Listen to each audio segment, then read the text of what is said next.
Static load, जो load time के हिसाब से अपना मैग्नीट्यूड और डायरेक्शन पे चेंज नहीं होता है वो है स्टैटिक लोड। जैसे कि ये जो शाफ्ट है अभी बियरिंग पे माउंट है, तो बियरिंग पे जो लोड आएगा वो शाफ्ट का सेल्फ वेट के कारण। जब इसका टर्निंग मोमेंट स्टार्ट होगा तो टॉर्क जनरेट होगा। तो बियरिंग पे जो लोड आएगा वो शाफ्ट का सेल्फ वेट के कारण प्लस जो टॉर्क जनरेट हो रहा है उसका कारण। तो यहाँ पे जो लोड होगा टाइम के हिसाब से उसका मैग्नीट्यूड और डायरेक्शन वेरी करेगा। तो यानी कि ये जो लोड अप्लाई होगा वो होगा fluctuating load. Theories of failure under static loading. ये जो कंपोनेंट है इसका ऊपर टेंसाइल फोर्स अप्लाई हो रहा है, यानी कि ये एक यूनिएक्सियल सिस्टम है। तो इसका जो इलोंगेशन होगा इस डायरेक्शन पे होगा और इसका एरिया का रिडक्शन होगा।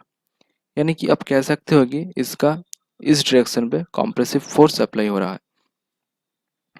तो ये एक यूनिएक्सियल सिस्टम नहीं बल्कि एक बाईएक्सियल सिस्टम है।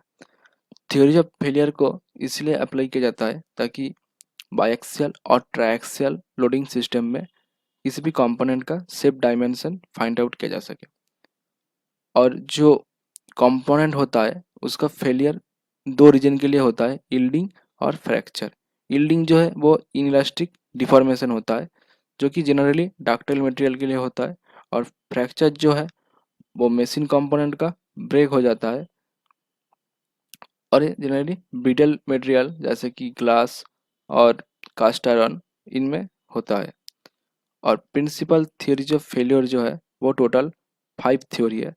फर्स्ट जो है मैक्सिमम प्रिंसिपल स्ट्रेस थ्योरी और Rankine's theory. Second maximum shear stress theory और ट्रेस्का एंड गेस्ट थ्योरी और Coulomb's theory. Maximum distortion energy theory जो है उसको बॉर्न मेसेज थ्योरी भी कहा जाता है। मैक्सिमम स्ट्रेंथ थ्योरी जो है फोर्थ है उसको सेंट वेनस थ्योरी भी कहा जाता है। फिफ्थ है maximum total strain energy theory और Haigh's theory. Theories of failure total 5 theories of failure है, और जब मटेरियल स्टैटिक लोडिंग कंडीशन पे है तभी अप्लाई किया जाता है। मैक्सिमम प्रिंसिपल स्ट्रेस थ्योरी को रैंकाइन्स थ्योरी भी कहा जाता है, और ये ब्रिटेल मटेरियल के लिए अप्लाई होता है, और इसका जो सेफ रीजन है वो एक स्क्वायर है। मैक्सिमम शियर स्ट्रेस थ्योरी जिसको ट्रेस्का एंड गेस्ट थ्योरी और कूलम्ब थ्योरी की नाम से भी जाना जाता है, ये डक्टाइल मटेरियल के लिए अप्लाई होता है, और इसका सेफ रीजन एक हेक्सागोन है। मैक्सिमम डिस्टॉर्शन एनर्जी थ्योरी इसको वॉन मिसेस थ्योरी और हैंकिस थ्योरी भी कहा जाता है, ये एक डक्टाइल मटेरियल के लिए अप्लाई होता है, और इसका जो शेप रीजन है वो एक एलिप्स है। मैक्सिमम स्ट्रेंथ थ्योरी को सेंट वेनस थ्योरी कहा जाता है, और ये किसी भी मटेरियल के लिए अप्लाई नहीं होता है, और इसका जो शेप रीजन है वो एक एलिप्स है। Maximum total strain energy theory इसको हेज थ्योरी भी कहा जाता है, और ये किसी भी मटेरियल के लिए अप्लाई नहीं होता है, और इसका जो शेप रीजन है वो एक रोम्बस है। मैक्सिमम प्रिंसिपल स्ट्रेस थ्योरी और Rankine's theory. According to this theory किसी भी मैकेनिकल कंपोनेंट तभी फेल होगा जब उसका maximum principal stress limiting strength of material से इक्वल होगा और उससे ज़्यादा होगा। Limiting strength for ductile material जो है वो है यील्ड पॉइंट स्ट्रेस, और limiting strength for brittle material जो है वो है ultimate stress. According to this theory material तभी फेल होगा जब sigma max is equal to sigma yield point stress for ductile material and sigma max is equal to sigma ultimate stress for brittle material। लेकिन design के लिए ductile material का sigma max should be sigma yield point stress by factor of safety, and brittle material के लिए होना चाहिए sigma max is equal to sigma ultimate stress by factor of safety. अभी एक मैकेनिकल कंपोनेंट है जिसका ऊपर सिग्मा 1 सिग्मा 2 और sigma 3 three principal stresses apply हो रहा है, तो सिग्मा मैक्स जो होगा वो maximum of mod of sigma 1 mod of sigma 2 and mod of sigma 3।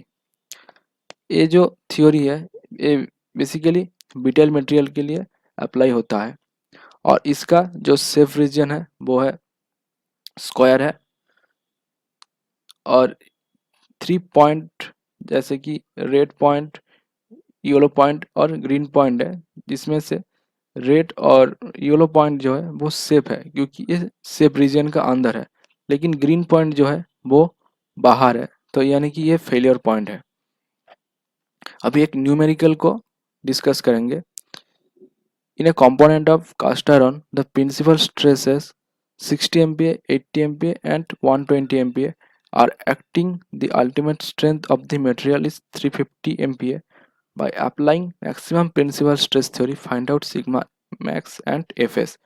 So friend, let sigma 1 is equal to 60 MPa, sigma 2 is 80 MPa and sigma 3 is 120 MPa. So according to this theory, sigma max will be maximum of mod of sigma 1, mod of sigma 2 and mod of sigma 3, so is equal to 120. Ultimate strength जो है वो है 350. We know that sigma max is equal to sigma ultimate strength by factor of safety for brittle material, क्योंकि cast iron है तो ये तो brittle material ही होगा, तो फैक्टर ऑफ सेफ्टी होगा sigma ultimate strength by sigma max is equal to 350 by 120 is equal to 2.92. Maximum shear stress theory, जिसको ट्रेस्का एंड गेस्ट थ्योरी और कूलम थ्योरी की नाम से भी जाना जाता है। अकॉर्डिंग टू दिस थ्योरी, किसी भी मटेरियल तभी फेल होगा जब उसका मैक्सिमम शियर स्ट्रेस मटेरियल का जो यील्ड पॉइंट शियर स्ट्रेस है उससे इक्वल हो जाए, यानी कि जो टाउ मैक्स है वो टाउ यील्ड पॉइंट स्ट्रेस से इक्वल हो जाए। लेकिन डिजाइन के लिए टाउ मैक्स का value tau yield point stress by factor of safety होना चाहिए। अभी ये दो लोडिंग सिस्टम है जो कि है यूनिएक्सियल लोडिंग सिस्टम और biaxial loading system.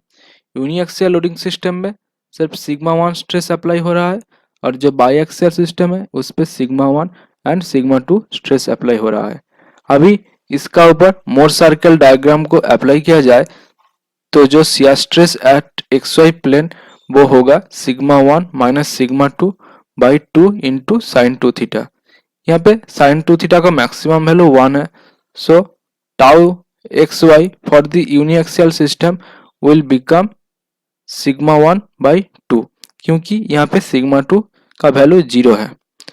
And for biaxial system it will become sigma 1 minus sigma 2 by 2।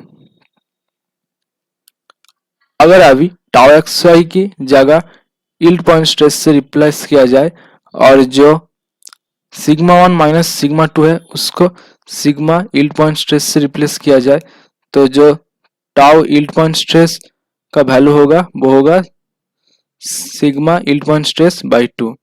So tau maximum का जो न्यू वैल्यू होगा वो होगा sigma yield point stress by 2 into factor of safety.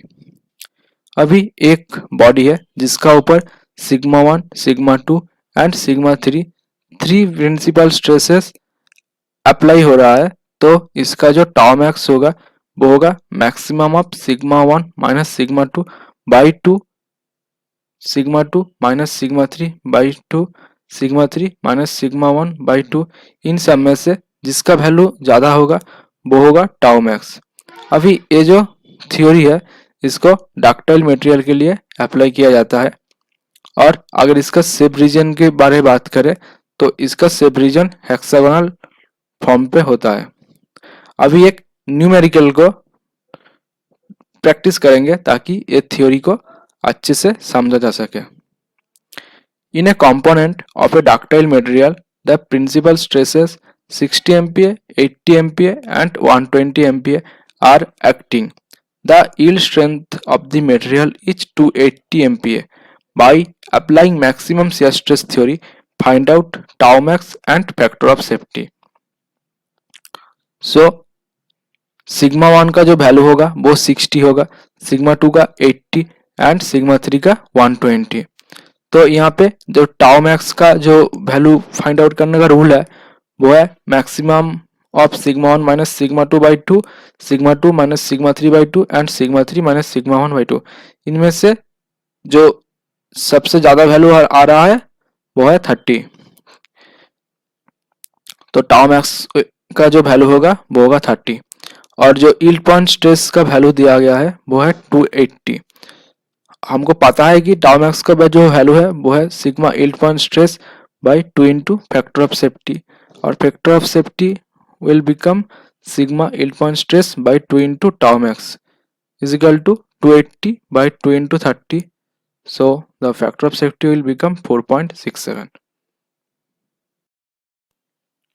Maximum distortion energy theory, जिसको von Mises theory और हैंकिस theory की नाम से भी जाना जाता है। अकॉर्डिंग टू दिस थ्योरी किसी भी मटेरियल कंपोनेंट तभी फेल होगा जब उसका distortion energy per unit volume जो स्टैंडर्ड स्पेसिमेन है उसका distortion energy per unit volume से इक्वल हो जाए। एक बॉडी कंपोनेंट है जिसका ऊपर sigma 1 sigma 2 sigma 3 three principal stresses act हो रहा है, तो इसका जो टोटल स्ट्रेन एनर्जी होगा वो होगा 1/2 into elastic modulus into sigma 1 square plus sigma 2 square plus sigma 3 square minus 2 mu sigma 1 sigma 2 plus sigma 2 sigma 3 plus sigma 3 sigma 1। और इसको प्रूव किया जा सकता है sigma 1 square plus sigma 2 square plus sigma 3 square minus 2 mu sigma 1 sigma 2 plus sigma 2 sigma 3 plus sigma 3 sigma 1 is equal to sigma yield point stress by factor of safety whole square. अगर mu का value 0.5 होगा तो जो नया equation बनेगा वो होगा sigma 1 square plus sigma 2 square plus sigma 3 square minus sigma 1 sigma 2 plus sigma 2 sigma 3 plus sigma 3 sigma 1 is equal to sigma yield point stress by factor of safety whole square. और ये जो theory है इसको ductile material के लिए apply किया जाता है और इसका जो सेफ रीजन है वो इलिप्स फॉर्म में है। Maximum principal stress theory, maximum shear stress theory, distortion energy theory का सेफ रीजन को प्लॉट किया गया है, जिसमें मैक्सिमम प्रिंसिपल स्ट्रेस थ्योरी का सेफ रीजन एक स्क्वायर है, मैक्सिमम शियर स्ट्रेस थ्योरी का एक हेक्सागन है और डिस्टॉर्शन एनर्जी थ्योरी का एक एलिप्स है। First question, which theory is good for brittle material? Maximum principal stress theory. Maximum principal stress theory is also known as Rankine's theory. Safe region of maximum shear stress theory is hexagon. Maximum shear stress theory can be applied